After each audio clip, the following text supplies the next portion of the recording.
Hail Internet! It's Theron. It's Matt! Dork Lords, we are here revisiting The Hobbit, The Desolation of Smaug. The second movie in the Hobbit trilogy. Oh yeah, now. Here we go. Obviously we've already talked about Unexpected Journey.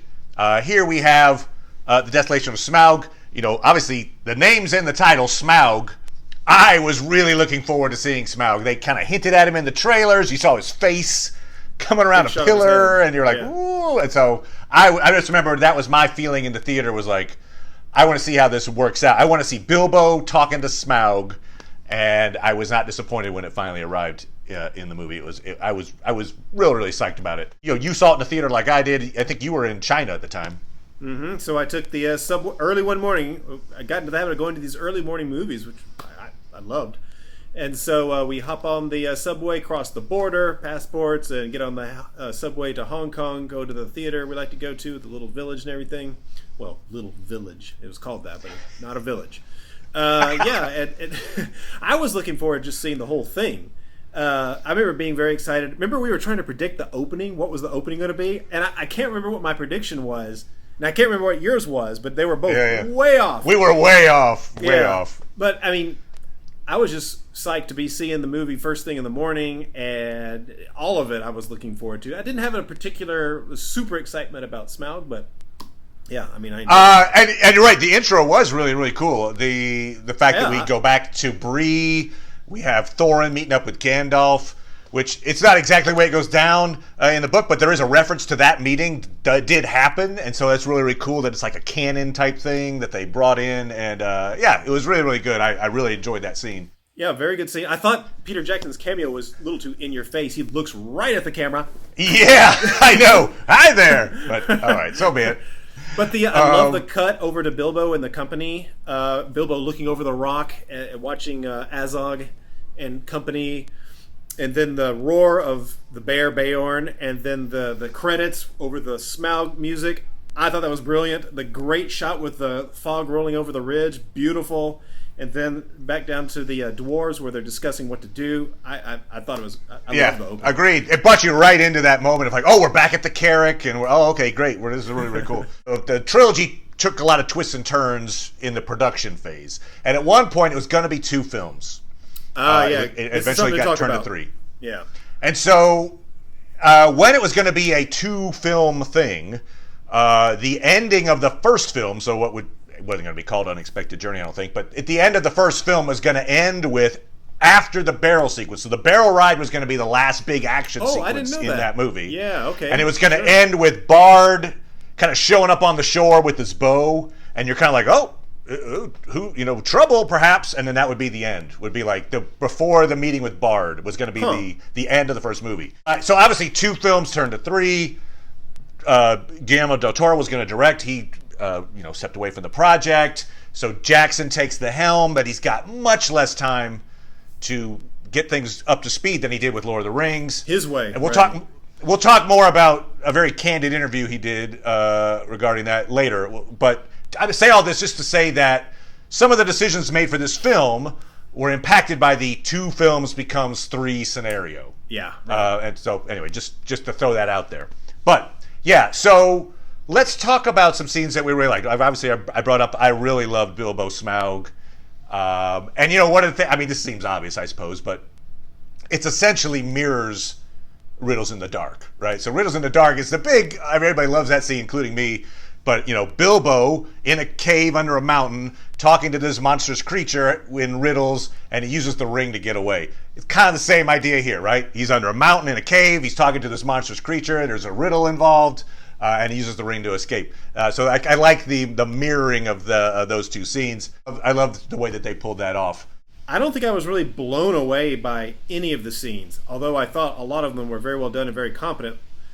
Towards the end, and we'll talk about this later, there were so many things that surprised me and I wasn't terribly happy with, that felt very disjointed, that some of the scenes, like with Smaug, I couldn't appreciate much because I had this lingering feeling in my head like, what was that 5 minutes ago? I got you. It was affected by that. Yeah, I got you. Yeah, but I mean, I love that opening, and I hate to say that I guess that's not my favorite thing, but I mean, I love the opening. I love the scenes with them running. The whole part with them running from Beorn and trying to escape, I think is beautiful. The music works great. I love the cut between the orcs and the dwarves. I love the scenes with Mirkwood, Bilbo going up and getting a breath of air. Yes, I was going to bring that up. That scene is straight off the pages of the book. I mean, it's just beautiful. Martin Freeman, you can see it on his face, just like this relief at being out, and then you see Erebor and the butterflies and the colors, like that whole scene. That's just beautiful. Love that scene. Love it. I love the spider scene. Things start to fall apart. Not fall apart, but I start having more problems once we get to Lake Town. There's still a lot of good stuff there, but it starts to get weird for me. Like I remember sitting in the theater going like, "What on earth?" And then, of course, towards the very end, I'm like, "What's going on here?" Right. We'll talk about some of those things in a bit here. But yeah, so one of the things I got to give credit for is not all the casting, but some of the casting is inspired. Thranduil, Lee Pace, love Thranduil, freaking brilliant. I love every scene he's in, practically. Yeah, I think he's the quote, at least for me, the quote factory of this movie. I love all of his lines. My favorite line being, "I'm patient. I can't wait." Right. 100 years is a mere blink in the eye in the life of an elf. I'm patient. I can wait. Like, oh, yeah. I like it. The look is great. The crown I really like, too. The set, Woodland Realm looks fantastic. And Thranduil really brings it. I love that casting choice. Benedict Cumberbatch as Smaug, inspired choice, great. It was cool to see Sherlock and Watson having their good point. The Sherlock show. And his voice is perfect for Smaug. He's great. Luke Evans as Bard. I think Bard is like right off the pages again. I just feel like I'm watching the character from the book. It's beautiful. I have to say, I do like the Master, even though he's kind of a minor character, but I like the way that guy acts and the way he... Stephen Fry, he feels very he's a good like a classical actor. Yeah, so who would... Oh, and I gotta bring up Beorn. I love the casting for Beorn, too. He does a great job. There was a commenter that was asking me about Beorn's origins just like earlier this week, and I was kind of come up with an off-the-cuff theory for his origin. I was like, wait, this actually sounds pretty good. So it's a little lengthy, so I'll save it for the end. But just know that. Also, another commenter, Dale Pride, asked me about the Beornings. And so I thought I'd just briefly mention them real fast. Beornings, so, I'm not even familiar. The Beornings, it's a group, after the Battle of the Five Armies, there's a bunch of Northmen that rally to Beorn, because he's like one of the heroes of the battle. So he becomes the leader of this group of Northmen that call themselves the Beornings. I would say their closest kin would be the Rohirrim, right? The Aethed, who became the Rohirrim, are also the Northmen who make up the Beornings. So after the War of the Ring, they are granted territory in what was formerly Mirkwood. So kind of right around the middle of Mirkwood, they've got their own territory, the Beornings. Beorn, he dies before the War of the Ring happens, but his son, Grim Beorn, becomes the leader of the Beornings during the War of the Ring, and he keeps that power to shapeshift. Beornings in general don't have that power. It's not like if you follow Beorn, you automatically turn to a bear. Although that would be cool. Imagine this army showing up. Oh, I think we got them outnumbered. And then, whoa! Oh, jeez! Oh, God! But no, they don't do that. They're just, they're dudes who follow a guy who can turn into a bear. And Beorn's lineage can skin change. So that's kind of your the Beornings, little history lesson there. So a lot of great casting choices. You mentioned Bilbo and Mirkwood. I love that scene. Woodland Realm is beautiful. My wife Jackie really likes the scene, and I like it too. It's Bilbo is in the throne room, trying to be quiet. Smaug is starting to wake up. And Bilbo accidentally knocks some gold and it's shifting, and he does that little sit down, like I'm screwed kind of thing, like that. Nothing to that do. That reaction is great. Yeah, like I'm dead. All right, fine. Here we go. That little moment is great. It feels like a natural, just little instinctive thing that Martin Freeman did. Anyway, it's really well done. So those are just some of the moments that I really cared for. You mentioned there was a musical thing about Smaug that you noticed. Smaug's theme? Yeah, the dun dun dun dun dun dun dun dun. I'd mentioned earlier. I don't remember which movie it was. Maybe it was Two Towers. But it's very close to the Mordor music. Dun, dun, dun, dun, dun, that same wide interval there. That's not really present in a scale. It's like an altered Western scale. And if I had, this is just for you music nerds out there, if I had to describe the Smaug thing, it'd be like a Phrygian mode with the third raised up. Dun, dun, there's the raised third. Dun, dun, dun, dun, there's the Phrygian sound to it. It's all of those half steps again to show the bad guy. And I found it interesting that it's very similar to Sauron. Sauron's only missing the low note. Dun, dun, dun. So a lot of commonality with the two big baddies of the two trilogies. And again, and the movie is clear to point out that they are working in league with each other, so that actually does make sense. Yeah. A lot of sense. We both rewatched this thing. I think you watched the theatrical, I watched the extended. Yeah. There are a lot of little extras onto scenes. I would think the two most impactful extended scenes, in my opinion, one is Thrain in Dol Guldur, which again is not exactly canon, but that does happen. It happens much earlier in the book canon, but Gandalf does find Thrain in Dol Guldur, and so I liked that reimagining of that meeting. I thought that was really cool. And then of course it ends with a wizard's duel between Gandalf and Sauron, which again isn't probably canon, but it was fun to watch. I liked the light versus dark angle that they went with on that, and I appreciated it. Also, there were a lot of extra scenes in the wandering through Mirkwood. Mm-hmm. The idea that Mirkwood is enchanting our group of dwarves and stay on the path, and I like those scenes. I mean, it does. You can see why it was cut down a bit because it's lengthy, but that's kind of the point. The point is they've been wandering seemingly forever, and they're just almost lost in a dream. I like that quality of it, especially then when it ends with Bilbo, coming above the trees. As I say, that's just a highlight moment. Mm-hmm. So those are I think the two maybe most impactful extended scenes. Didn't really need I'm eating testicles. I think I was okay without seeing that necessarily, but so be it. And you mentioned the spiders. The spiders. I love that scene. I remember seeing that in the theater, and that was I would say that's probably genuinely the scariest moment in the movie. I would think. It's kind of like whoa, when he comes down and the spider's coming at him, and there's some genuine kind of jump scare moments there with the idea of this giant spiders attacking you. I know it's echoes of Shelob, but I think this is like Shelob on steroids because there's so many of them. And I like how the ring has the effect of letting Bilbo understand what they say. Of course, the voices are very well done. And I do like the scene where Bilbo, he loses the ring and then he has to get it from that really disgusting spider. Is it a baby spider? Is that the idea? I don't it's know. nasty, whatever it is. That's pretty good. Crab. He fights with this ferocity, and then he realizes the power that the ring has, or the influence it's trying to have on him. That's brilliantly done. I love that. Again, the look on his face during that moment, it's Martin Freeman without a lot of dialogue. When he's like, "It's mine," or something like that, and then that look, and then he realizes, oh, this is what it's doing to me. I'm turning into Gollum. That was really, really cool. You could see it right there on his face. Maybe I have an aversion to spiders anyway. I was bitten by a brown recluse. Spent 5 days in a hospital. It was giant. Not know that. It was a giant Holy spider. Moly. No, but back in college. Spent some time in the hospital. Man, I didn't know that.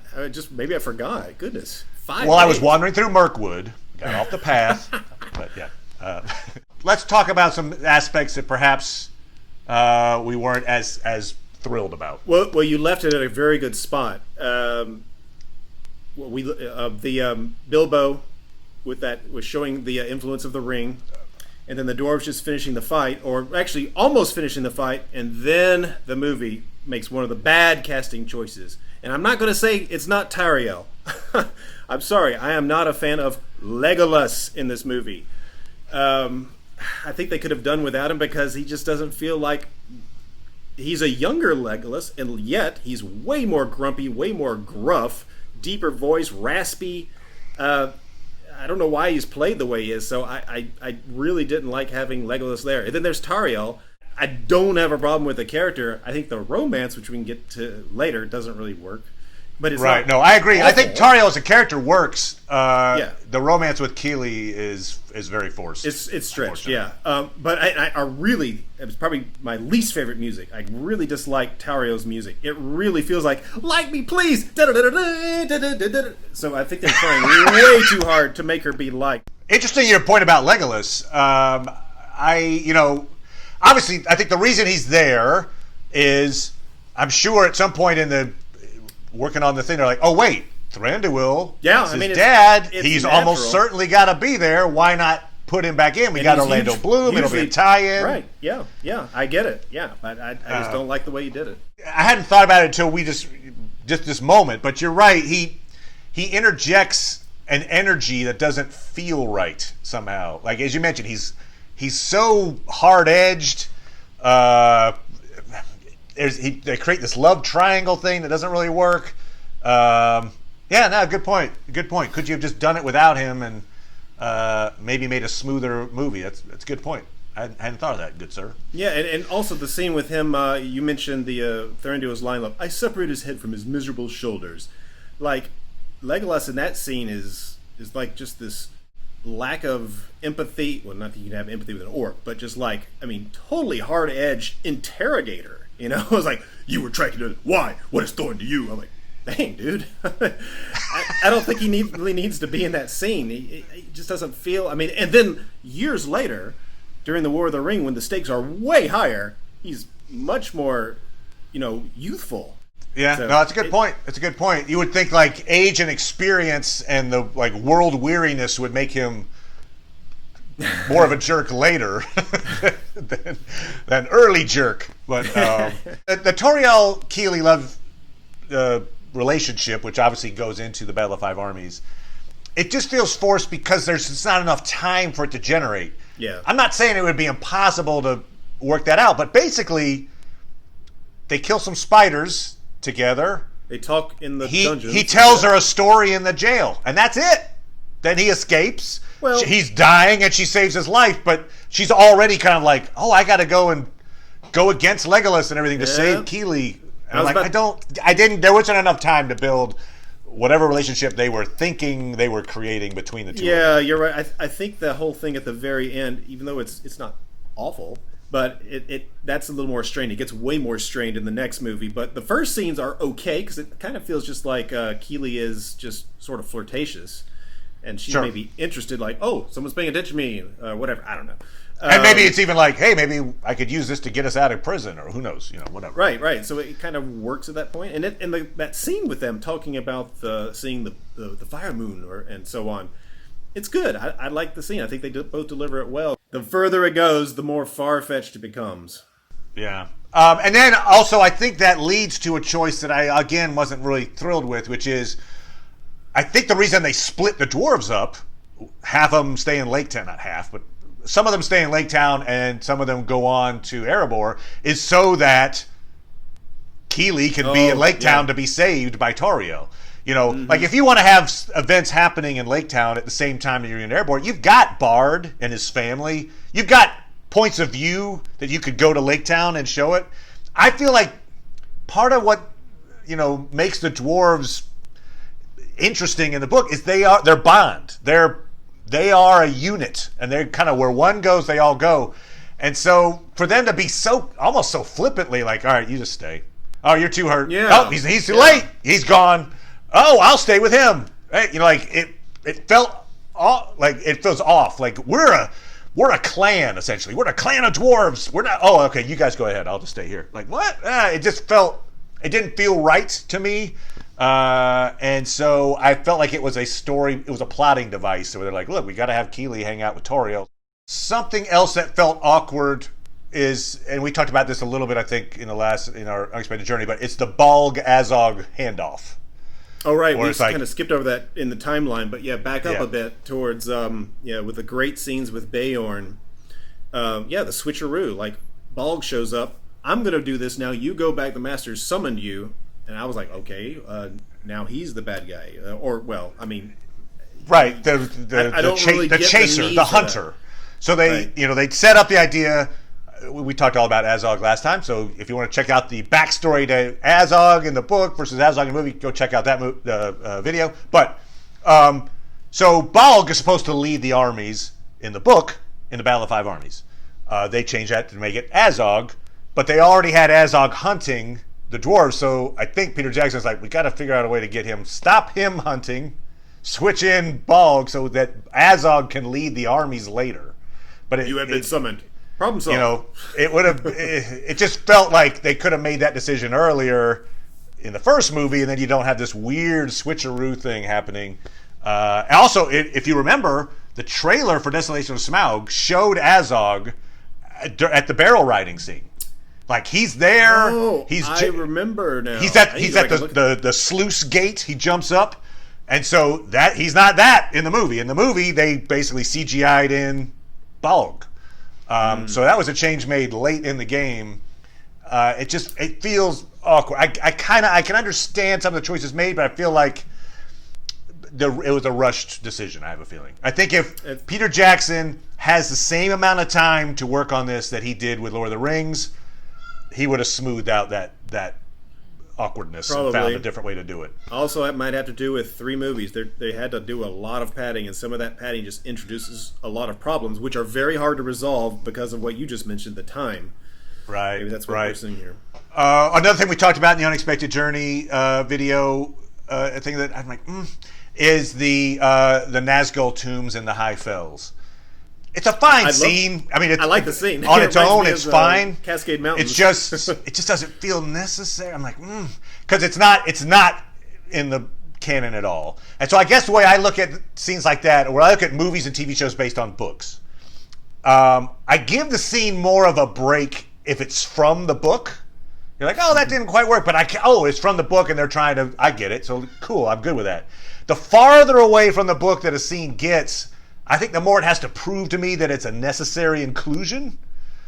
And here, the value to the story, of this non-canon scene, what is it providing? And I just don't think the High Fells feels worth it. Like, I'm just like, it's not terrible. It's not like, oh, God. But it just doesn't, it's like, So Galadriel telepathically tells him to go to the High Fells. He goes and finds out it's been opened, and then he meets Radagast, and then he goes back to meet them. So... yeah, you're right. What does that accomplish? Yeah, you could have done a whole lot of other ways to distract Gandalf, if that's the whole point of. Anyway, it is what it is. It just, I think once they decided that they were going to have these tombs for these Nazgul that just aren't. That's not a thing, but then they were going to show it, and the tombs look cool. I like him walking up the little steps on the side of the cliff and everything. It looks really neat. Too. But now I have a question. What does Gandalf do? It's been a long time since I read the Hobbit, but I know there is no focus on him when he leaves the company. But what does Gandalf do in that time away?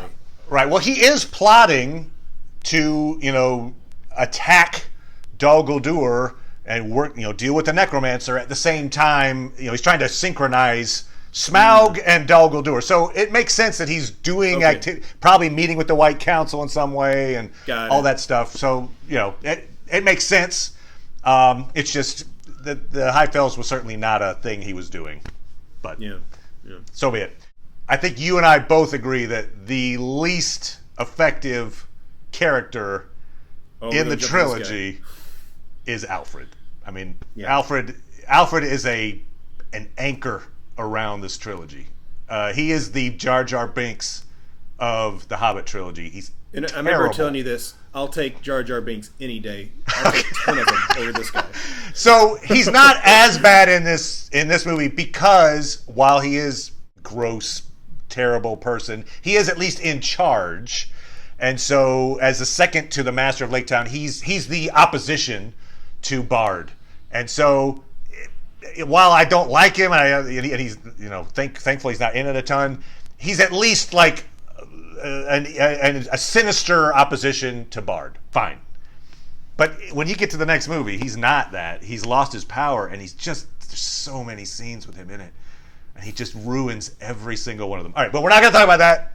We'll talk about that for Battle of Five Armies. But just know, Alfred, not a fan. At this point, I was like, that guy. Well, hopefully Smaug kills him. It was kind of like Right, pretty maybe much. he'll be dead next movie.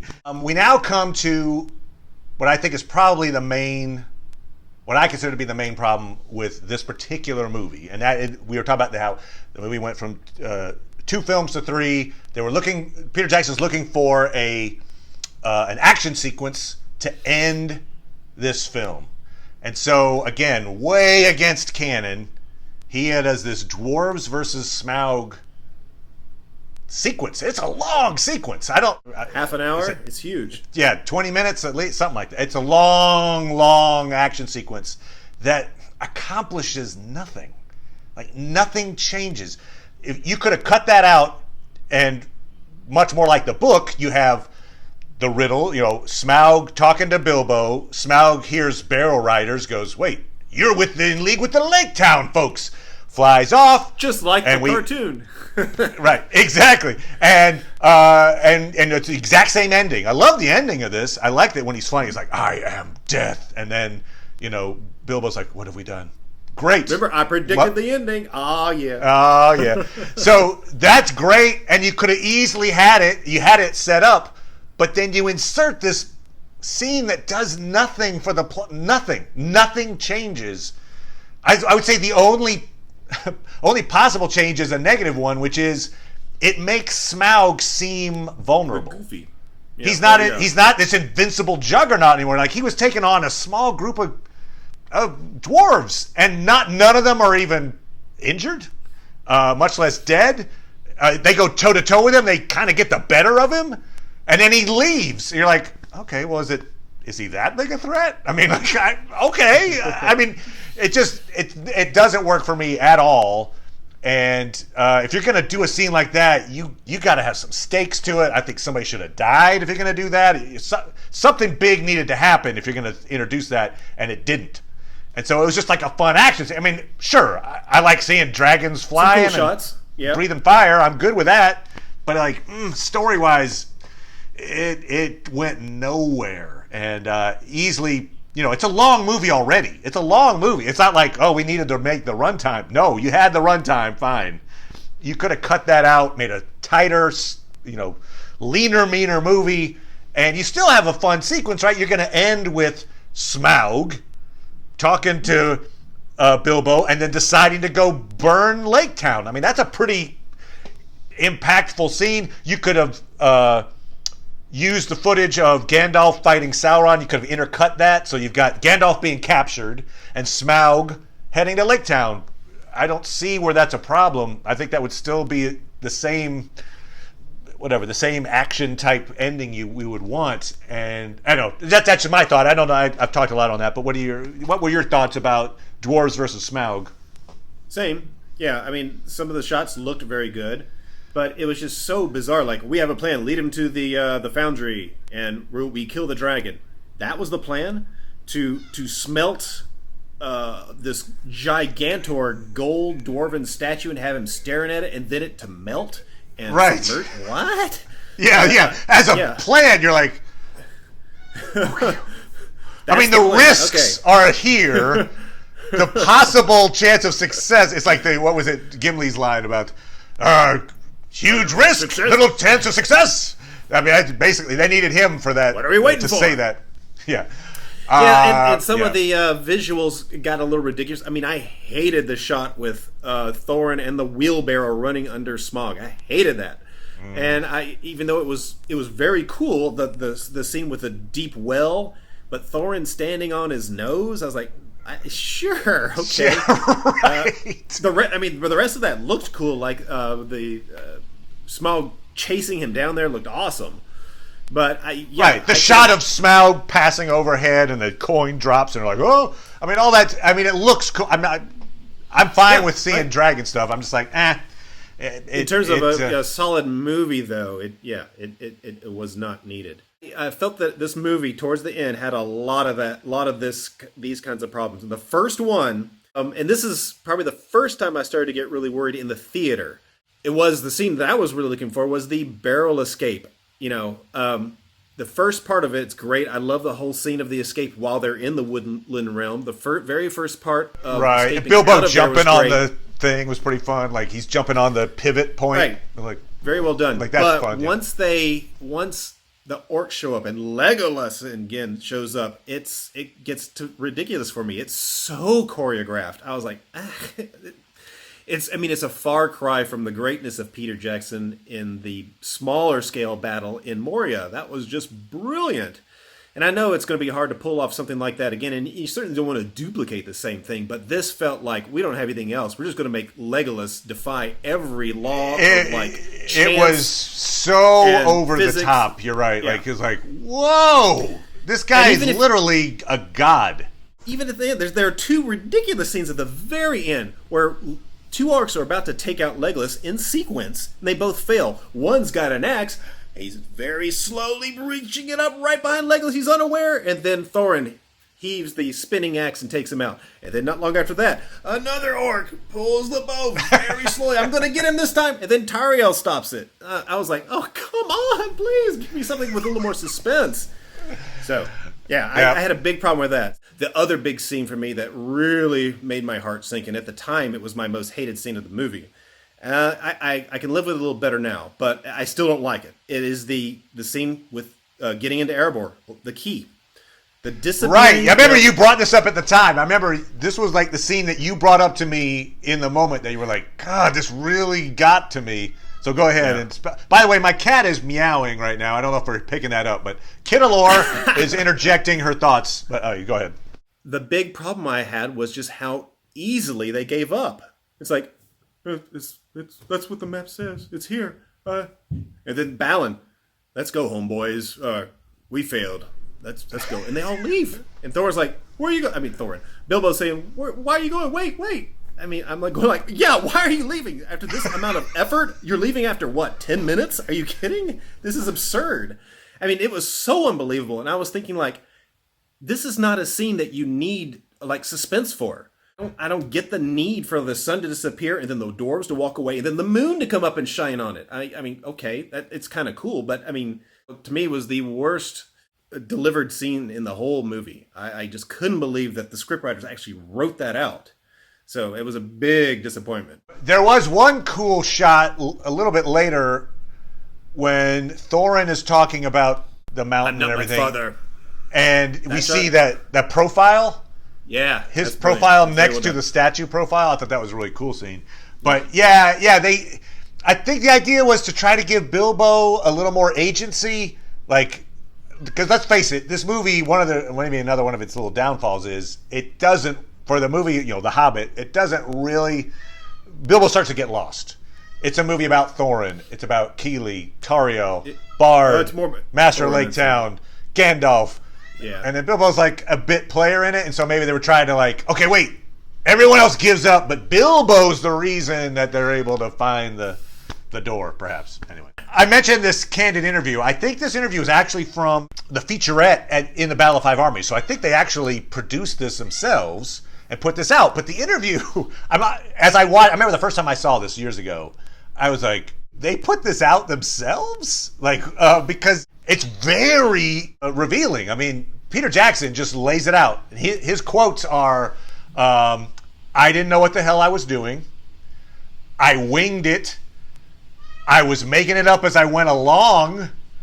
He talks about how he would send the production team out for lunch and try to block a scene out so that when they came back, they'd have something to film. I'm like, what?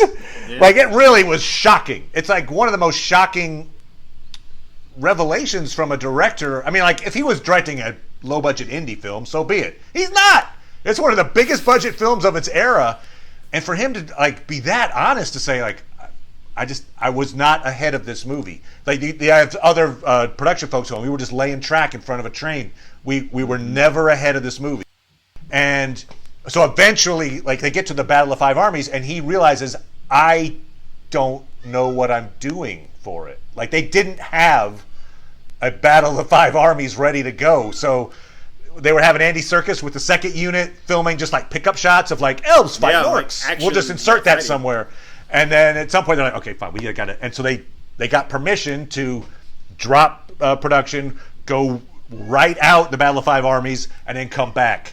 And so it was in that thinking where they needed to go like, okay, we don't have a Battle of Five Armies anymore. We don't have this battle that we were thinking about we were going to go. We need this action piece. That's what leads to Dwarves versus Smaug. But just that, and I'm not blaming Peter Jackson. I'm sure if he was given the time, he would have used it. He didn't have the time. Yeah. And I'm not in the studio, so I don't have the money to go. But sure. In a perfect world, what would have happened once Guillermo del Toro left the project is the studio would have said, okay, Peter Jackson, you're on board, and we're going to give you all the time you need. We're going to give you the Lord of the Rings time. Reset the schedule, it took him years with Lord of the Rings. We're going to give you the years. It's your project. Go with it. They couldn't probably. They were probably like, we got to get a return on this investment. And so instead of years, he had some fraction of that. And he admits it. I'll put it in the description because it is such a shocking interview where he just says, yeah, I didn't know what the hell I was doing. Like, oh, wow. It was a shock to me to think like that this movie was just basically getting made each day. Like it was like, oh, wow. And so I think there are some choices that feel like that. We've talked about some of those. You remember the evolution of how the movies, transformed to what they ultimately became? Early on, it's confusing, but right. I think you're about to say this. I understand it. It was a single Hobbit movie with a second movie of connector material to Lord of the Rings, which I was that was one of the options for sure. Yeah, I thought that's what they were planning to do. I don't know the lore or the background of this, but that was what my memory is. And then it became no connecting material, and I was bummed about that because I thought they would have done a great job with it. Yep. Then it became 2 Hobbit movies.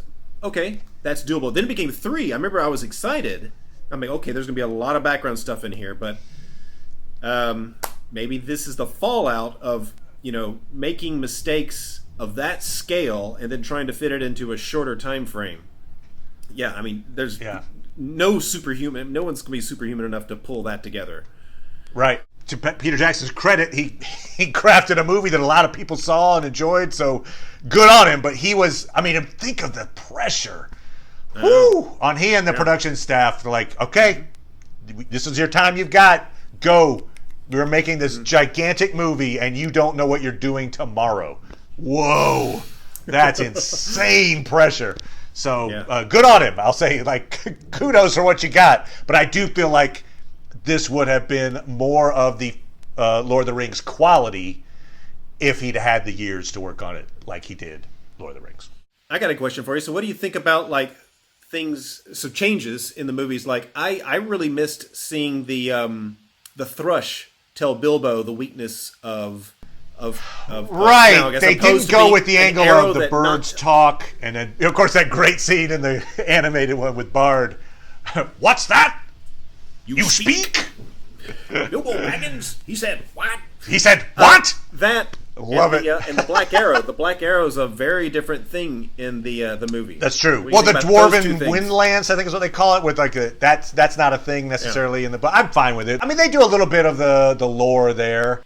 Although, boy, they are quick to blame Girion. Jeez. He was shooting at a dragon. Okay, he didn't kill the dragon with an arrow. He wasn't trying to miss, or like that guy's jerk. Like, no, whatever. Your ancestor who failed to kill the beast. That was funny. I like that. What we're going to see in Battle of Five Armies when Smaug attacks Lake Town. Love that scene. I'm going to jump to my Beorn origin thing here in a second, but any final thoughts before I leap into something completely tangential? Pretty much what I said in the movie, in my review right after I saw the first movie. I saw the movie for the first time. I wrote to you, well, your attitude about this movie will be, I think I used it as the Legolas smackdown scene in Return of the King of the Mumakil, right? He rides up the back of the elephant and that takes everybody still only out. Counts as one. Yeah, that scene. I said, if you like that scene, or you hated it, you're really not going to like this movie. If you're okay with it, you should be okay with this movie. If you hated that scene, you're going to hate this movie. And I certainly didn't hate the scene in Return of the King. I didn't hate it at all. I liked it. But I felt that this was that kind of movie. I felt it was too much of a Hollywood-esque sort of action movie and not like what made The Lord of the Rings great. So this movie dropped quite a bit in my appreciation from an unexpected journey, which I still like very much. And I still like this movie, but I mean, it has a big quality drop off for me. It sits squarely in the number 5 spot. That said, obviously there were some things that we still liked about this movie, which is great. But yeah, definitely. We talked about the choices, and it's just he made a lot of great choices in Lord of the Rings. I think his choices start to the batting average starts to go down here in the Hobbit trilogy. So Beorn's origin. Earlier this week, I was talking with Daryl Royer, who asked me about Beorn's origins, and I gave this off-the-cuff theory. And the more I thought about it, I was like, oh, actually not so bad. And it's maybe this theory's out there, but I kind of came up with this off the cuff. So what I started thinking was, okay, are there characters in Tolkien's lore other than the Valar that are known for shape changing? And could I link Beorn to those characters? That was kind of my thought. So the character that comes to mind is Luthien. Luthien can certainly shape change. Now, most of the lineage of Luthien is accounted for. Or is it? Okay, so we got the tale of Beorn and Luthien. I've done some videos on that. It's the most important love story in Tolkien's mythology. Beorn and Luthien are carved on the tombstone for Tolkien and his wife. Beorn the human, Luthien. Oh, we got Kidalor jumping in. She's interested too. Shape changer, Kidalor. All right, nicely done, Kidalor. Luthien is an elven Maiar spirit hybrid. They have a kid. Okay, their son is Dior. Dior has a wife. They have 3 kids. So those 3 kids would be the grandchildren of Beorn and Luthien. Wow. This is off in the first age. One of those kids features very prominently in the canon. That's Elwing. Elwing marries Eärendil. She goes off to the west. They have twin sons, Elrond and Elros. Elros. Oh, wow.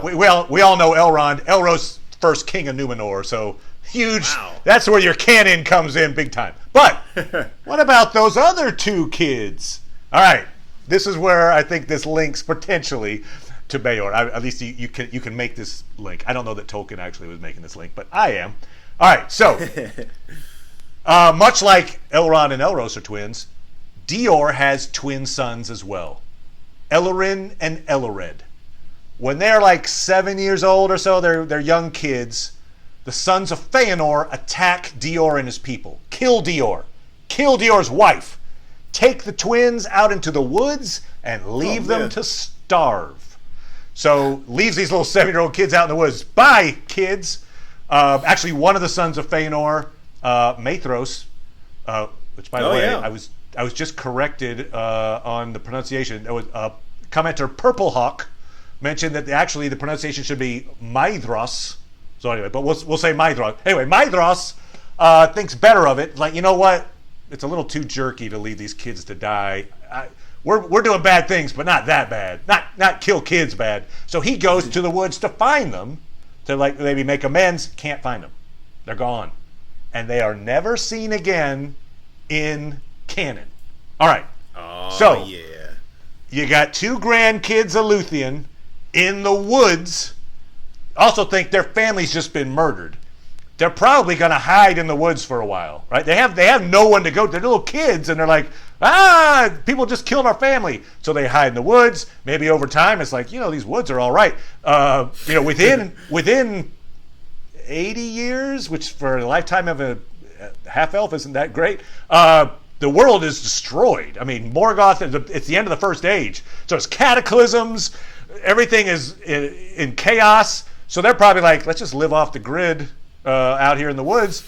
Homesteaders. Maybe meet up with some other woodland folk. And now you've got thousands of years go by where they're just, living away from society. And you've got this, bloodline of Luthien that potentially maybe ends up with Beorn. What would the ability to shape change, while it would probably lessen over time, it would also probably adapt to their needs. What's the needs? That we live in the woods. Well, maybe turning into a bear would be a useful adaptation. And so you end up with Beorn which would, if that was true, it would mean he's a distant cousin of Elrond, Aragorn, Arwen. Anyway, but there you go. Awesome. That's my Beorn origin theory. Well done. Thank you. Anyway, I know we threw out some positives, we threw out some negatives about this film, but I was really excited to see it, and I did enjoy the film. Not to the heights of Lord of the Rings, but I did enjoy it. I've seen it many times. And I was all ready to go check out the Battle of the Five Armies when that came out, which we will talk about in our next chat. Thank you, good sir. Pleasure as always to talk to you. And you in the comments, please tell us, how wrong we are about this movie, or scenes you liked, scenes you didn't. Happy to chat about them with you in the comments. Thanks a lot, everybody, and we'll see you next time.